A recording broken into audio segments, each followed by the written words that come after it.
ಅದು ಅವರೇ ಉತ್ತರ ಕೊಡ್ತಾರೆ ಅದಕ್ಕೆ. ಆ ಥರ ಸರ್ಕಾರದಲ್ಲಿ ಯಾವುದು ಯೋಚನೆ ಇಲ್ಲ. ಆ ಥರ ಸರ್ಕಾರದಲ್ಲಿ ಯೋಚನೆ ಇಲ್ಲ. ಯಾರು ಟಿಪ್ಪು ಜಯಂತಿ ಮಾಡ್ಕೊಂಡೇ ಬರ್ತಾ ಇದ್ದೀವಿ ನಾವು ಇವತ್ತಿಂದ ಎಲ್ಲ. ಇಡೀ ಇದು ನಮ್ಮಿದ್ದಲ್ಲಿ ಕರ್ನಾಟಕದಲ್ಲಿಲ್ಲ, ಇಡೀ ದೇಶದಲ್ಲೇ ಟಿಪ್ಪು ಅಭಿಮಾನಿಗಳು ಟಿಪ್ಪು ಜಯಂತಿನ ಆಚರಿಸ್ಕೊಂಡೇ ಬರ್ತಾ ಇದ್ದಾರೆ. ಮೊನ್ನೆ ಹೋದ ತಿಂಗಳಲ್ಲಿತ್ತು, ನಾವು ಆಚರಿಸಿದ್ದೀವಿ. ಸರ್ಕಾರ ವತಿಯಿಂದ 2013 ಮೊನ್ನೆ ಸಿದ್ದರಾಮಯ್ಯ ಅವರು ಬ್ಯಾಂಕ್ವೆಟ್ ಹಾಲಲ್ಲಿ ಆಚರಿಸ್ತಾಯಿದ್ರು. ಅದು ಇವಾಗ ಬಂದಾಗಿದೆ. ಅದು ಬಂದಾದ ತಕ್ಷಣ ಬೇರೆ ಕಡೆ ಆಚರಿಸೋಲ್ಲ. ನಾವೆಲ್ಲ ಟಿಪ್ಪು ಜಯಂತಿ ಆಚರಿಸ್ಕೊಂಡು ಬರ್ತಾ ಇದ್ದೀವಿ ನಾವು.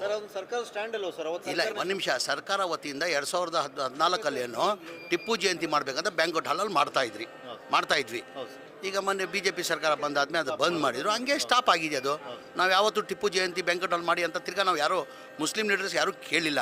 ಟಿಪ್ಪು ಜಯಂತಿ ಟಿಪ್ಪು ಅಭಿಮಾನಿಗಳು ಅವತ್ತಿಂದ ಆಚರಿಸ್ಕೊಂಡು ಬರ್ತಾ ಇದ್ದಾರೆ, ಇವತ್ತು ಆಚರಿಸ್ಕೊಂತಾರೆ, ಮುಂದೆನೂ ಆಚರಿಸ್ಕೊಂಡು ಬರ್ತಾರೆ. ಶಾಸಕರು ಕಾಶಪ್ಪನವರು ಇದನ್ನ ಗಮನ ಸೆಳೆಯುವ ಸೂಚನೆ ಸ್ಟಾಪ್ ಆಗಿರೋದನ್ನ ಶುರು ಮಾಡಬೇಕು ಸರ್ಕಾರ. ಅವ್ರ ಅಭಿಪ್ರಾಯ ಅವ್ರು ಹೇಳಿದ್ದಾರೆ, ಅವ್ರನ್ನ ಕೇಳಬೇಕು. ಅವ್ರ ಅಭಿಪ್ರಾಯ ಹೇಳಿದ್ದಾರೆ, ನಾನು ಹೇಳ್ತಾರಲ್ಲ.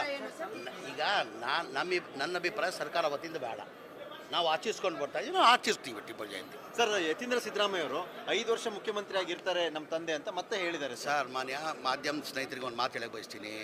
ಮಾನ್ಯ ಮುಖ್ಯಮಂತ್ರಿಗಳು, ಉಪಮುಖ್ಯಮಂತ್ರಿಗಳು ಹೇಳಿದ್ದಾರೆ. ಏನು ಹೇಳಿದ್ದಾರೆ? ನಮ್ಮ ಹೈಕಮಾಂಡ್ ಹೇಳ್ತಾರೆ ಅದಕ್ಕೆ ಬದ್ಧ ಅಂತ. ಈಗ ಯಾವಾಗ ಇದೆಲ್ಲ ಚರ್ಚೆ ಆಗಬೇಕಾಗಿರೋದು? ಮುಖ್ಯಮಂತ್ರಿ ಕುರ್ಚಿ ಖಾಲಿ ಇದ್ದರೆ ಆ ಮುಖ್ಯಮಂತ್ರಿ ಕುರ್ಚಿದಲ್ಲಿ ಸಿದ್ದರಾಮಯ್ಯ ಅವ್ರು ಕೂತವ್ರು, ಏನಕ್ಕೆ ಇದೆಲ್ಲ ಚರ್ಚೆ ಬೇಕು?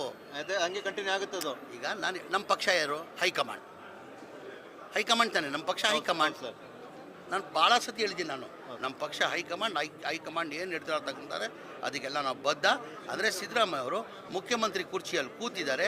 ಇದು 28ವರೆಗೂ ಅವ್ರು ಕುರ್ಚಿಯಲ್ಲಿ ಕೂರ್ತಾರಂತ ನನ್ನ ಅಭಿಪ್ರಾಯ. ಅದು ಓಕೆ, ನನ್ನ ಅಭಿಪ್ರಾಯ, ನನ್ನ ಅಭಿಪ್ರಾಯ. ಅದಕ್ಕೆ ನಾನೇನು ಹೇಳಿದ್ರು, ನಮ್ಮ ಪಕ್ಷ ಹೈಕಮಾಂಡ್ ಹೈಕಮಾಂಡ್ ಸರ್. ಈಗ ಒಂದು ನಿಮಿಷ ಇದೇ ಮಾಧ್ಯಮದಲ್ಲಿ ನವಂಬರ್ ಕ್ರಾಂತಿ ಪರಾಂತಿ ಅಂತ ಏನು ಹೇಳಿದ್ರು. ದಿಲ್ಲಿ ಕೇಳಿ, ಒಂದು ನಿಮಿಷ ಕೇಳ್ಕೊಂಡು ನಾನು ಕಂಪ್ಲೀಟ್ ಮಾಡ್ಕೊಳ್ಳಿ. ದಿಲ್ಲಿಯಲ್ಲಿ ನವಂಬರಲ್ಲಿ ಕ್ರಾಂತಿ ಆಗ್ತದೆ, ಕ್ರಾಂತಿ ಆಗ್ತದೆ ಅಂತ ಹೇಳಿದ್ರಿ. ನವಂಬರ್ ಹೋಯ್ತು, ಈಗ ಡಿಸೆಂಬರ್ ಬಂದಿದೆ, ಈಗ ಜನವರಿಗೆ ಹೋಗಿದ್ದೀರಾ. ಆ ಥರ ಏನೇನು ಇಲ್ಲ. ಅದು ಏನು ನಿರ್ಧಾರ ತೊಗೊಳ್ಬೇಕಾದ್ರೆ ಅದು ನಮ್ಮ ಪಕ್ಷ ಹೈಕಮಾಂಡ್ ತೊಗೊಳ್ತಾರೆ. ಹೈಕಮಾಂಡ್ ಪಕ್ಷ 28ವರೆಗೂ ನಿರ್ಧಾರ ತಗೊಳ್ಳುತ್ತೆ.